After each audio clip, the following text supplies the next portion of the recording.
Yeah, Shalom Akim, Kahala Imla, Yahweh Hashem Yahushua Hashem Kodash, and double honors to the great and apostles and the elder bishops of Great Millstone. Thadi Al Thadi Ashah for the strength and all to make this video. And Yaratazah, they find it edifying and exhorting. To edify means to build up, to exhort means to encourage. So that's the intention with these videos as we make them. So I'll just get straight into it because it's the part 5 to as I named the video, Joseph was an example of conviction, part 5. I want to follow it up until I get to that point, which, as I mentioned in the previous video, is really when Joseph, of course, which we're getting close to it. We're getting close to it. Of course, Joseph cried. When we're gonna get to it. We're gonna get to it. But for brothers who know the story, you know what I mean. When he met his brothers and he started crying, on his own, and then he's like. Pretty much a story of endurance, man. That was what it was, and the Most High, of course, testing him as well in terms of his faith, but also he also rose him up as well because he had favor. He had the Most High's favor. Joseph had his had grace, which is favor from Yahweh. But anyways, as I said, just get into it. I'm gonna read it, get some precepts as well to support these points, certain points, but this is pretty much it. So again, part 5, Joseph was an example of conviction. So let me read it now. This is Genesis 41, then start from verse 1. It says, "And it came to pass at the end of 2 full years that Pharaoh dreamed, and behold, he stood by the river. And behold, there came up out of the river 7 well-favored kine and fat-fleshed, and they fed in a meadow. And behold, 7 other kine came up after them out of the river, and ill-favored, lean-fleshed, and stood by the other kine upon the brink of the river. And the ill-favored and lean-fleshed kine did eat the 7 well-favored and fat kine." In fact, let me just search of what kind is, if it's even an image. Because of course this is a dream, which means whoever has of course in this story it will be Joseph interpreting it. Alright, okay, that makes sense now. Because I searched of what kind is, and it says kind is an archaic plural noun for cows or cattle. So that's what it was talking about. It says cows collectively by the Google definition here. So it's just an old word. It's an old word for cattle or cows, man. Anyway, so that's just to clarify that. So then read from verse 2 now. So Genesis 41 and 2, "And behold, there came up out of the river 7 well-favored kine and fat-fleshed." So of course they were healthy and sound. "And they fed in the meadow, and behold, 7 other kine," so 7 other cows or cattle, "came up after them out of the river, ill-favored and lean flesh," which means they were malnourished. It says, and obviously look sick, unhealthy. Now, it says, "And stood by the other kine upon the brink of the river, and the ill-favored and lean-fleshed kine did eat up the 7 well-favored and fat kine." So the unhealthy ones ate up the healthy ones. How dreams tend to be. Even dreams nowadays, when brothers have dreams, sometimes you be having dreams where it's like, where's the reasoning in this? It's not anchored to reality. It's like, this happens and all of a sudden that happens, and then it's like 2 different events of which doesn't even seem related. Unless you got an interpreter, you wouldn't know how to interpret the dream. And that's for nowadays. So imagine this one.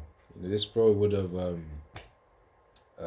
made Pharaoh feel weird, like he didn't know what to interpret it as, or to understand it. And let's continue. Genesis 41 and 4, and it says that, "And the ill-favored and lean-fleshed kine did eat up the 7 well-favored and fat kine. So Pharaoh awoke, and he slept and dreamed the second time. And behold, 7 ears of corn came up upon one stalk, rank and good. And behold, 7 thin ears and blasted with the east wind sprung up after them. And the 7 thin ears devoured the 7 rank and full ears, and Pharaoh awoke, and behold, it was a dream. So of course that's talking about more so in terms of harvest, of corn. Healthy corn versus unhealthy corn. The unhealthy one devouring and eating up the healthy one. Imagine actually having that as a dream. So anyway, but it did have its significance though. You just need the interpreter.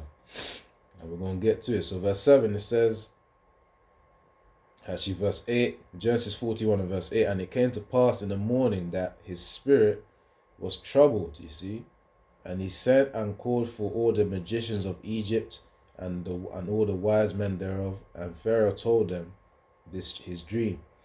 But there was none that could interpret them unto Pharaoh. So none of the Egyptians, none of the magicians of Egypt could interpret the so-called wise men of Egypt. They couldn't interpret it. Now it says in verse 9, then spake the chief butler unto Pharaoh, saying, I do remember my faults this day. Pharaoh was wroth with his servants and put me inward in the captain of the guard's house, and both me and the chief baker. And we dreamed a dream in one night, and I and he, we dreamed each man according to the interpretation of his dream. And there was there with us a young man, an Hebrew servant, to the captain of the guard, and we told him, and he interpreted to us our dreams. To each man according to his dream, he did interpret. So, the chief baker relaying the value of Joseph onto Pharaoh as well. Saying, this guy actually interpreted our dreams, man. If you remember in Genesis 40, Joseph was able to interpret their dreams for them. Alright, so Genesis 41 and verse 13, and it came to pass, as he interpreted to us, so it was. Me he restored unto mine office, and him he hanged. Yep, Genesis 40. Now it says, then Pharaoh sent and called Joseph, and they brought him hastily out of the dungeon. And he shaved himself and changed his raiment and came in unto Pharaoh. So, they prepped him up so that he looked presentable. They prepped Joseph to look presentable unto Pharaoh. Now, verse 15, he says, and Pharaoh said unto Joseph, I have dreamed a dream, and there is none that can interpret it. And I have heard say of thee that thou canst understand a dream to interpret it. And it says, and Joseph answered Pharaoh, saying, it is not in me, the Most High shall give Pharaoh and an answer of peace. So, Joseph was giving credit where credit was due, because the Most High, he brings the downloads and show Joseph the interpretation of these dreams. The same way we say also it's all through Yahweh Shem Yahshua. That's how we're able to discern these things or to use our spiritual gifts. It's all through Yahweh Shem Yahshua. Because all credit goes on to Yahweh Shem Yahshua. It's the same thing Joseph was saying here in verse 16. Genesis 41 and 16. It says, and Joseph answered Pharaoh, saying, it is not in me, the Most High shall give Pharaoh an answer of peace. It says, hold on, it is not in me, the Most High shall give Pharaoh an answer of peace. Yeah, exactly. So again, all three, how about Shem Yahshua? Verse 17. And Pharaoh said unto Joseph in my dream, behold, I stood upon the bank of the river, and behold, there came up out of the river 7 kine, again cows or cattle, fat-fleshed and well-favored, so they were healthy, and they fed in the meadow. And behold, 7 other kine came up after them, poor and very ill-favored, they were unhealthy, they were sick, and lean flesh, such as I never saw in all the land of Egypt for badness. And the lean and the ill-favored kine did eat up the first 7 fat kine. And when they had eaten them up, it could not be known that they had eaten them. But they were still ill-favored as at the beginning, so I awoke. So of course it means as the sickly cows, the unhealthy cows, were as they ate the healthy ones, the sickly ones still remain sick. So it's not as if they got healthy. No, the sick ones still remain sick. So Genesis 41:22. And I saw it in my dream, and behold, seven ears came up in one stalk, full and good, and behold, 7 ears withered, thin and blasted with the east wind, sprung up after them. With the east wind sprung up after them. And the thin ears devoured the 7 good ears, and I told this unto the magicians, but there was none that could declare it to me. And Joseph said unto Pharaoh, and the dream of Pharaoh is one. The Most High hath showed Pharaoh what he is about to do. Now, Joseph is about to break down the dream. The 7 good kine are 7 years, and the 7 good ears are 7 years. The dream is one. So, it's the same thing. And the 7 thin and ill-favored kine that came up after them are 7 years. And the 7 empty ears, blasted with the east wind, shall be 7 years of famine. Verse 28, this is the thing which I have spoken unto Pharaoh. What the Most High is about to do, he showeth unto Pharaoh. You see? It says, behold, there come 7 years of great plenty throughout all the land of Egypt, and there shall arise after them 7 years of famine. And all the plenty shall be forgotten in the land of Egypt, and the famine shall consume the land. So which means there will be 7 years of a lot of food, and then a lot of harvesting, and growth of crops. And there will be 7 years straight after of famine, which means there will be no food, no harvest.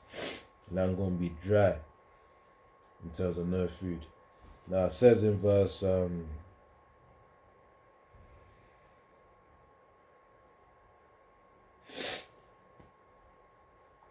verse 31, it says, Genesis 41:31, and the plenty shall not be known in the land by reason of that famine following, for it shall be very grievous, which means painful. Verse 32, and for that the dream was doubled unto Pharaoh twice. It is because the thing is established by the Most High, and the Most High will shortly bring it to pass. So that's why, as it says here, that's why he made Pharaoh dream a dream twice. He had the first dream related to the kine. He had the second dream, which is the same thing, related to the corn. The sickly ones consuming the healthy ones. That's why it was done twice, because it was emphasis that the Most High was about to do it very shortly, so in due time. Now it says, and for the dream was doubled unto Pharaoh twice. It is because the thing is established. It was established in the heavens first, before it was then established on earth by the Most High, and the Most High will shortly bring it to pass. Genesis 41:33 now. It says, now therefore let Pharaoh look out a man discreet and wise, and set him over the land of Egypt. Let Pharaoh do this, and let him appoint officers over the land, and take up the 5th part of the land of Egypt in the 7 plenteous years. So this is where they're going to gather the food. It says in verse 35, and let them gather all the food of those good years that come, and lay up corn under the hand of Pharaoh, and let them keep food in the city. So you got to start storing things. You got to start saving things whilst the crops are being gathered. And it says verse 36, and the food shall be for store to the land against the 7 years of famine, which shall be in the land of Egypt, that the land perish not through the famine. And the thing was good in the eyes of Pharaoh, in the eyes of his servants. And this pretty much reminded me of the precept in Proverbs 6, because it talks about the ant gathering during the summer, and of course storing its food in the winter. So it's the same thing. It's the same reasoning here that Joseph had, the 7 years of famine.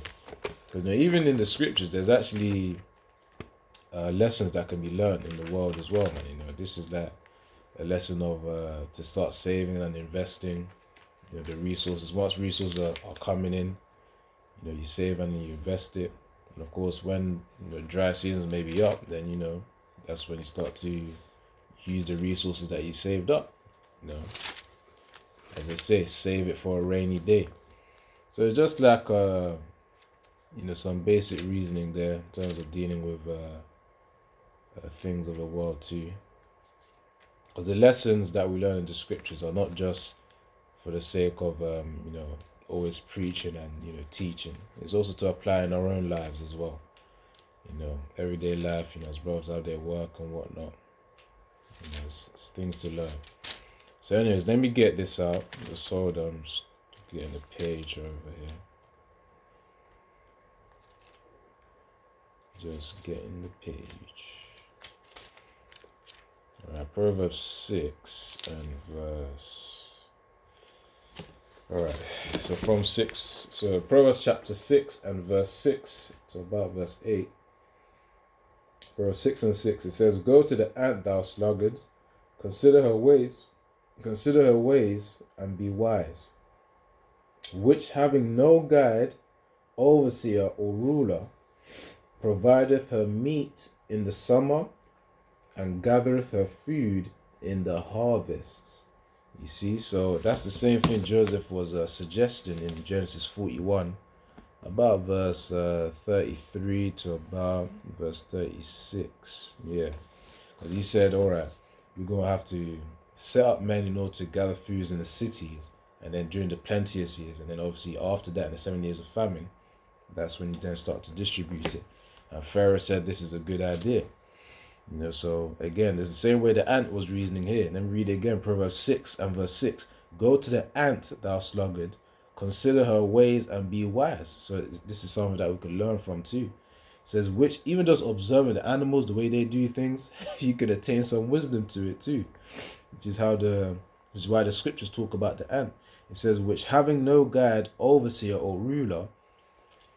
So they ain't got some overall overseer or leader that leads among them. They work as a I was gonna say hive mind, but they work as a team. Now it says, provideth her meat in the summer, where they're actually open to go out there and then gather food. It says, and gathereth her food in the harvest. Let me read that in the NLT as well, because the NLT makes it very clear. But that's pretty much the reasoning that Joseph used, man. The way the ant reasoned is the same way Joseph was offering. That's the same solution that Joseph offered. So now in the New Living Translation, it says here, Proverbs 6 and 6, "Take a lesson from the ants, you lazy bones." Yeah, it's raw with this, man. It says, "Learn from their ways and become wise. Though they have no prince or governor or ruler to make them work, they labor hard all summer, gathering food for winter." You see? So it's the same thing that Joseph suggested here. Anyway, so Genesis 41, I'm gonna read it again. It's from verse 33. Genesis 41 and 33. It says, hold on. Genesis 41 and 33, it says, "Now therefore let Pharaoh look out a man discreet and wise, and set him over the land of Egypt. Let Pharaoh do this, and let him appoint officers over the land, and take up the 5th part of the land of Egypt in 7 plenteous years. And let them gather all the food of those good years that come, and lay up corn under the hand of Pharaoh, and let them keep food in the cities. And the food shall be for store up to the land against the 7 years of famine, which shall be in the land of Egypt, that the land perish not through the famine." So it's the same way the ants gather in the summer, and then they keep it for the winter. Now it says in verse 37, and the thing was good in the eyes of Pharaoh and in the eyes of all his servants. And Pharaoh said unto his servants, "Can we find such a one as this, a man in whom the Spirit of the Most High is?" And Pharaoh said unto Joseph, "For as much as the Most High hath showed thee all this, there is none so discreet and wise as thou art." So Pharaoh knew that, Joseph was the man to assign. Verse 40, "Thou shalt be over my house, and according unto thy word, shall all my people be ruled. Only in the throne will I be greater than thou. And Pharaoh said unto Joseph, See, I have set thee over all the land of Egypt. So now Joseph is being raised up again, man. Remember, he was serving Potiphar. He got casted into prison because of a false accusation. And of course, after enduring that suffering in prison, that he was suffering wrongfully. I'm going to get that precept soon as well. Now he's about to get raised up. Just hold on, let me read on. It says in Genesis 41 and 40, Thou shalt be over my house, and according unto thy word shall all my people be ruled. Only in the throne will I be greater than thou. It says, And Pharaoh said unto Joseph, See, I have set thee over all the land of Egypt. And Pharaoh took off his ring from his hand and put it upon Joseph's hand, and arrayed him in vestures of fine linen, and put a gold chain about his neck. So he was decking out Joseph, man. Joseph, of whom, he just came from the dungeon, the prison house. He needed to get cleaned up a little bit. He got cleaned up even more. He got decked out, man. So, as the scriptures say, I'm going to just get on my phone quickly. As it said, as Most High said, man, it's an easy thing to make a poor man rich. And that is literally what just happened, man, under Egypt. Despite him being captive. With thousands of products. Yeah, sometimes you just go wait for these adverts to pass through. Anyway, so look, the point is, let me just get the preset, man. Let me just get the preset. It's easy for him to make a poor man rich. With thousands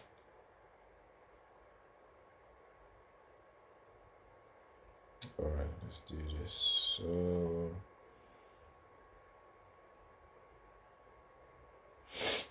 this is Ecclesiasticus chapter 21. No, Ecclesiasticus 11 and 21. Marvel not at the works of sinners, but trust in the Lord Yahweh Ba'ashem Yahushua, and abide in thy labor, for it is an easy thing in the sight of the Lord Yahweh Ba'ashem Yahushua on the sudden to make a poor man rich. You see, it says, for it is an easy thing in the sight of the Lord on the sudden to make a poor man rich. You see, on the sudden, which means suddenly to make a poor man rich. Now that's literally what happened to Joseph, man. Imagine he was in a dungeon there, just having to endure, suffer wrongfully, and then all of a sudden, because of the fact that the Most High has given him the gift of interpreting dreams, and Joseph gave the credit to Yahweh Ba'ashem Yahushua, to Yahweh, and of course, from that giving credit, he then he got raised up. He got decked out by a Pharaoh, man. We just read there in Genesis 41 and verse 42. And Pharaoh took off his ring from his hand and put it upon Joseph's hand, and arrayed him in vestures of fine linen, and put a gold chain about his neck. So Joseph was getting decked out, man. Anyways, I was gonna get another priest. Oh yeah, suffering wrongfully. Because that's what he had to go through. He had to suffer wrongfully because the accusation that Potiphar's wife put upon Joseph, it wasn't true. Again, it's a false accusation. Now just hold on, let me get this quickly. Alright, this is 1 Peter 2, and starting from verse 19. 1 Peter chapter 2 and verse 19. For this is thankworthy, if a man for conscience towards the Most High endure grief, suffering wrongfully. For what glory is it, if when ye be buffeted for your faults, ye shall take it patiently? But if ye do well, and suffer for it, ye take it patiently, that is acceptable with the Most High. So it says, again, starting from verse 19, for this is thankworthy, which is the Most High, of course, sees this as well. It's quite pleased with it too, when he says, if a man for conscience, conscience towards the Most High, which means you got the Most High, you got Yahweh Ba'ashem Yahushua in your mind, endure grief, suffering wrongfully, which means, something that is that, I didn't actually do the thing that to deserve this consequence. Even though you got the consequence for it, but you didn't deserve it, you still endure it. This is thankworthy, as it says there, which means, it's good for you to do. It says in verse 20, for what glory is it when ye be buffeted for your faults, ye shall take it patiently. It says, but if when ye do well, so let's say you've done well, you haven't actually done anything wrong, and suffer for it, ye take it patiently, this is acceptable of the Most High. So when it's a case where, okay, you did the right thing, but you're getting a false consequence, you're being judged, you're being given injustice, injustice, that's the right word. The Most High accepts this, man, he's pleased with that. Because it's like, okay, you know how to hold your tongue. You know how to just endure the suffering. Now, let me get this in the NLT as well, because it makes it easier to understand. That's why certain verses are brought up, because that's the KJV. In the NLT, it's also very clearly made in terms of its meaning. It's clarified, rather. All right, so 1 Peter 2 and verse 19 in the NLT New Living Translation. For the Most High is pleased with you when you do what you know is right and patiently endure unfair treatment. You see? So that's what pleases the Most High. When you endure, you do what's right and you endure the unfair treatment, that injustice. Now, verse 20. Of course, you get no credit for being patient if you are beaten for doing wrong. It's true, because you actually deserve it though. You've done wrong, you've got the consequence. But if you suffer for doing good and endure it patiently, the Most High is pleased with you. And of course, the Most High also gave you several tests, in our personal lives to say, all right, you're willing to suffer wrongfully, this is the season that you're going to have to go through. And it can be painful, but it be what it be. Now, so Genesis 41, starting from verse 43 now. It's the same way for Joseph. Joseph had to suffer wrongfully under Potiphar's wife and the false accusation. He had to stay in the dungeon, that prison house. And he still had favor, because he still remained faithful to Yahweh, to the Most High. So that as well, suffering wrongfully, could also be another test of faith as well. Again, as I named this video, Joseph was an example, or still is an example of conviction, which is a firmly held belief, and he had that firmly held belief in Yahweh, in the Most High. Now, this is verse 43 now. Genesis 41 and 43, and he made him to ride in the second chariot, so this is Pharaoh blessing, the Most High using Pharaoh to bless Joseph. Now, let's read that again. Genesis 41 and 43, and he made him to ride in the second chariot, which he had, and they cried before him, bowed the knee, and he made him ruler over all the land of Egypt. Verse 44 now. And Pharaoh said unto Joseph, I am Pharaoh, and without thee shall no man lift up his hand or foot in all the land of Egypt. And Pharaoh called Joseph's name Zaphnath Paaneah, and he, probably one of them, he pretty much just gave him probably some Egyptian name. It says, and he gave him to wife Asenath, the daughter of Potiphar, priest of On, and Joseph went out over all the land of Egypt. So he even gave him a wife, Asenath. Now it says in verse 46, and Joseph was 30 years old when he stood before Pharaoh, king of Egypt, and Joseph went out from the presence of Pharaoh and went throughout all the land of Egypt. And in the 7 plenteous years, the earth brought forth by handfuls. So, there's a lot of harvesting to be done there to store. Verse 48, and he gathered up all the food of the 7 years which were in the land of Egypt, and laid up the food in the cities. The food of the field which was round about every city laid he up in the same. And Joseph gathered corn as the sand of the sea very much. So there was a lot of gathering, until he left numbering, for it was without number. So he just kept going, he kept going to the point where he lost count. Verse 50, and unto Joseph were born 2 sons before the years of famine came, which Asenath, the daughter of Potiphar, priest of On, bare unto him. And Joseph called the name of the firstborn Manasseh. It says, for the Most High said, He hath made me forget all my toil and all my father's house and all my father's, because he was suffering wrongfully, man.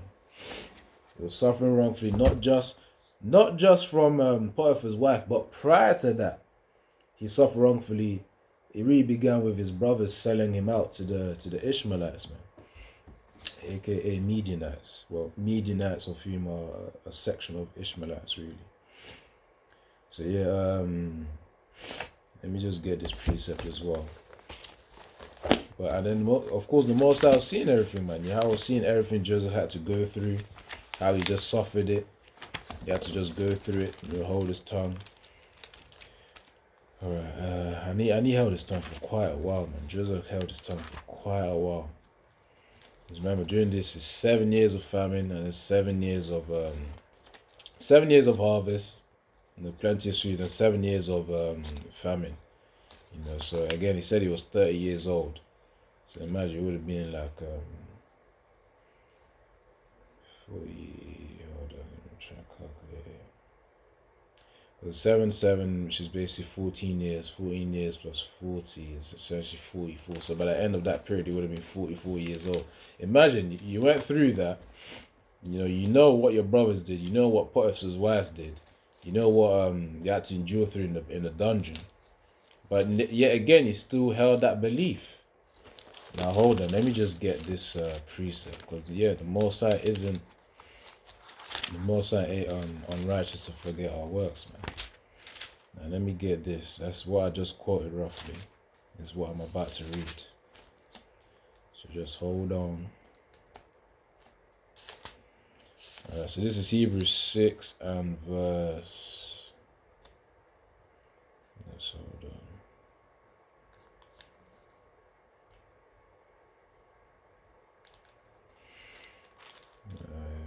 Okay. This is Hebrews 6 and verse 10. But the Most High is not unrighteous to forget your work and labor of love, which ye have showed towards his name, in that ye have ministered to the saints and do minister. Of course, that's what we're doing right now as well. But the key phrase reads when it says for the Most High is not unrighteous to forget your work and labor of love. So he didn't forget what Joseph had to endure through. All the situations that he had to remain calm and maintain his faith in Yahweh. So the Most High is not unrighteous to forget those things and the labor of love. And that's why he had his increase as well when Pharaoh said, all right, you're going to be pretty much second in command of the whole of Egypt. As he said in verse, let me read it again just to make it clear for you guys. It says it in verse 40. Yeah, I believe verse 40. Genesis 41 and 40 says, Thou shalt be over my house, and according unto thy word shall all my people be ruled.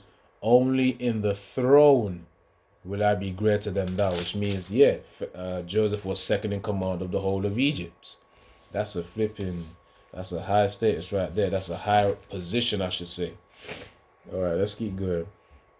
It says, and Joseph called the name of the Genesis 41 verse 51. And Joseph called the name of the firstborn Manasseh, for the Most High said, He hath made me forget all my toil and all my father's house. In verse 52. And the name of the second called Ephraim, for the Most High hath caused me to be fruitful in the land of my affliction. You see, because remember, he had a wife, which was given to him by Pharaoh. Once again, her name was Asenath. So he was able to be, even the Most High blessed him to be able to be fruitful in the land of affliction too. Now it says, and the 7 years of plenteousness that was in the land of Egypt were ended, and the 7 years of dearth began to come according to Joseph had, according as Joseph had said, and the dearth was in all the lands, but in the land of Egypt there was bread. And when all the land of Egypt was famished, the people cried up to Pharaoh for bread, and Pharaoh said unto all Egyptians, Go unto Joseph, what he say unto you do. And the famine was over all the face of the earth. So not just Egypt, everywhere. It says, and Joseph opened all the storehouses and sold unto the Egyptians, and the famine waxed sore in the land of Egypt. And all the countries came into Egypt to Joseph for to buy corn, because that the famine was so sore in all the lands. So that was a heavy famine, man. Even people from other ends had to go buy. Even you're gonna see in the next chapter, you have to in the next video, in part 6. I'll read chapter 42, man. I believe that's where the brothers come to Joseph to get some food as well. All right, let me see. I'll close it out soon. But yeah, that's pretty much the point, Akim, because there was one point I wanted to say as well. The same way the Egyptians, let me read it, the key precept. Genesis 41 and verse, and verse 55. And when all the land of Egypt was famished, the people cried to Pharaoh for bread. And Pharaoh said unto all the Egyptians, Go unto Joseph, what he and it says, Go unto Joseph, what he saith to you do. So the key part where it says, land of and when all the land of Egypt was famished, no food, the people cried to Pharaoh for bread. It's the same way right now in America as well. The modern day Egypt, the land of bondage, where Jake was suffering, still is suffering, but in a different manner, psychologically, financially, mentally, emotionally. Anyways, but the point is that the same way the Egyptians ran to Pharaoh and said, begged for food, is the same way when the famine hits as well, America, because there will be a literal famine too. They're going to start going on to Esau, Edom, to beg for food. And you know what Esau's going to say? You want some food? Take the chip. That's what he's going to say. So you see the correlation, man. As Ecclesiastes 3 says, what has happened before will happen again. In fact, let me just get that one quickly and then I'll close it out. Because the point is proven. What has happened before will happen again. Alright, hold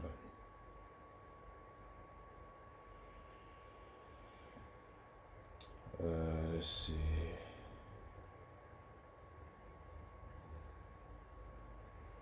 Trying to get that exact precept though.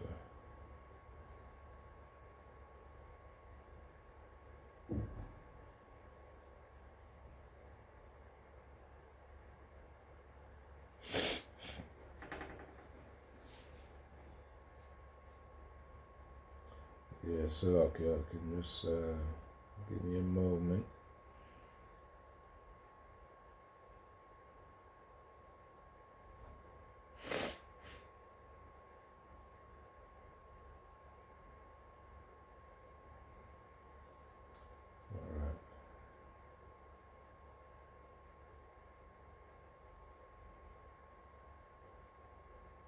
Let me check if it's here. I know brothers already know what I'm talking about. I'm just trying to get that exact precept first. Okay, if it's not there, it should be.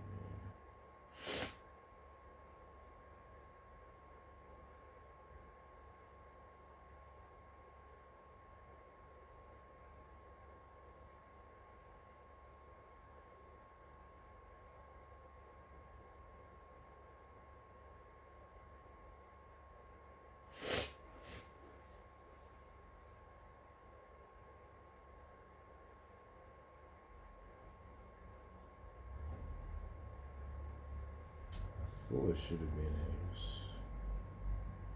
Alright, I'll go ahead. Sure. So this is Ecclesiastes 3 and verse 15. That which hath been is now, and that which is to be hath already been, and the Most High requireth that which is past. So of course the same way the Egyptians were begging Pharaoh to give them food. The difference will be there won't be any it will come at a cost. Because remember, Joseph was there, as a righteous ruler, again, second in command of Egypt. But this time, it's really under Esau Edom.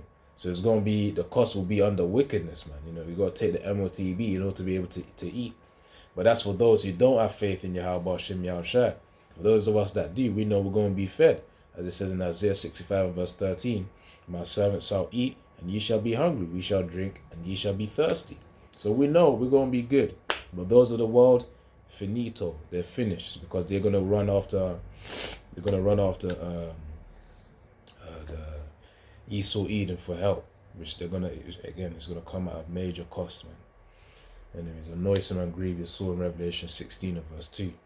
But yeah, I'll leave it at that. Yaratazar, you find edifying and exhorting. And, on to the next one, man. So, yeah, Shalawam, Yabashim Yashar Brakatha, Kahalayim La Yahabashim Yashar Bashir Kakudash, double on Instagram Apostles, and the elder bishops of Great Millstone. Shalawam.